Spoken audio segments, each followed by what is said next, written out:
to Agree to Disagree with Haris Ibrahim. I'm Mick Hu and I will be sitting in for Haris today.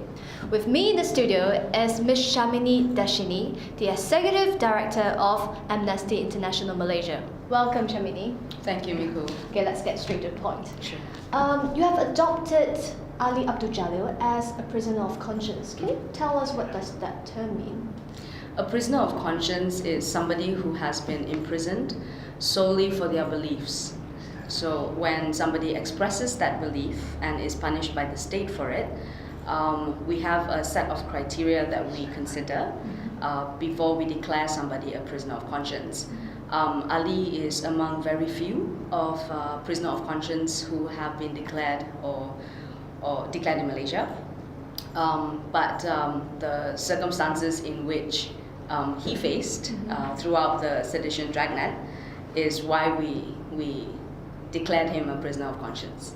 How many prisoners of conscience are there in Malaysia? Over the years, over the last 30 years, there have not been very many, but we can't actually put a right figure to it. But we have had hundreds in Southeast Asia. Okay. What about why Ali? There are many people who have posted something like that on Facebook. Why is Ali being targeted or even being captured for 3 times, right? And why not Ibrahim Ali? Why Amnesty considered Ali Abdul Jalil as a POC is because of 2 main reasons. One, because he had expressed an opinion on social media, and he was punished for it. Second is because it seemed very much like selective persecution. He had 8 charges against him, 3 in Selangor, 5 in Johor, and the way it was being done, where he was being dragged, charged, recharged, charged and recharged. Further, on top of that, there were also allegations that he was ill-treated in police custody, or rather in detention, and that has not been investigated since. So since those allegations were made almost 3 weeks ago.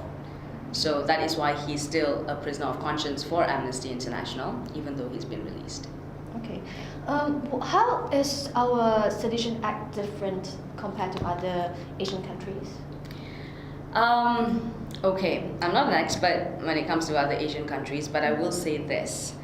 Currently, there are laws that exist. It might not be a sedition law per se, but there are laws that exist within Asian countries that do clamp down on freedom of speech. We are actually seeing a similar situation to Malaysia in India. In India, there is a sedition law, and the wording of the sedition law, which is being used to charge dissenting voices in Malaysia, is almost similar. And we look at it as something it's a colonial era law and inherited by previously colonized countries, and so there's actually similarities with opposing voices to ruling parties, the ruling government, or people who stand up and present a different opinion, and they're being punished for it. Other than India, any other Asian countries that are still practicing this colonial law? I can't really tell you. Yeah. Okay. I heard that Amnesty is running an exhibition in One Utama on death penalty. Can you tell us a little bit more about this exhibition and what is Amnesty's stand on death penalty? Our stand on death penalty is very clear. We are against the death penalty in all situations, no matter what the crime. So we have been working on the death penalty issue for the last 40 years as a movement. In Malaysia, we have kicked off the campaign, the anti-death penalty campaign, with a few partners, the main being the European Union delegation to Malaysia. And we've together put up this Give Life a Second Chance campaign, come exhibition at One Utama, and it's basically calling for the abolition of the death penalty in Malaysia. what we are asking the government to do is to impose a moratorium on the death penalty, which means a temporary halt to executions, but with a view of total abolition. During the Universal Periodic Review process at the Human Rights Council in Geneva earlier this year, Malaysia had said to its peers, the UN peers, that it was studying the death penalty, the use of the death penalty in our legislation. And the AG's chambers is supposed to be studying that until the end of this year. And then, so civil society is very excitedly waiting for good news from that report. We hope that Malaysia will respect and honor international law that says that you should abolish the death penalty. Yeah. Okay, so last question. This is the 15th anniversary of Amnesty International in Malaysia.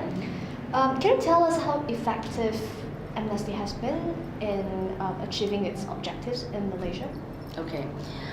Since in the 15 years we've been officially established, we've worked on different issues. I've been there for a year and a half, but my predecessors have worked on issues such as human trafficking, refugees, asylum seekers, which are big amnesty global campaigns as well. How effective we've been, we think that we have been very effective in a sense of lending the international voice and international backing to local issues. That is similar to what we see with our current anti-sedition campaign that's going on now. We have engaged an international force within the movement, so to speak, where Asia Pacific countries have taken up what's happening in Malaysia. And we have launched Twitter campaigns, online petitions across the movement in all these different countries. I mean, it's great to raise that you have raised a lot of awareness, but results? Result-wise, first we need to the first step to any successful campaign is telling people that look, there is a problem with this, and we need to pay attention to this because something is happening here. And the good thing about it is a lot of voices, when a lot of voices band together, there's been effect. I'll give you one example. Earlier this year on death penalty, we worked on 2 cases. We worked we were one of the NGOs who received news that 2 individuals were supposed to be executed. This was in a couple of days before they were executed. One is Chandran Paskaran, who is Malaysian, and another gentleman by the name of Osariaki Obayongbon. He is a Nigerian. And they were both supposed to be executed, but what happened was Amnesty International Malaysia, together with the global movement, together with civil society, we intervened and we highlighted their cases, and it got very good media traction. And from there, there was intervention in the sense of both their sentences the slated executions were stopped. Yeah, so I would say that is effective. Congratulations, well done. Thank you. So it is an interesting chat. Thank you, Shamini. Thank you so much. Okay. Thank you so much. We'll be back with Haris as soon as possible, and yeah, it would be great if you can come to our show again. I'll be very happy to. Okay, thank you for watching Riot Times TV, and we'll see you soon.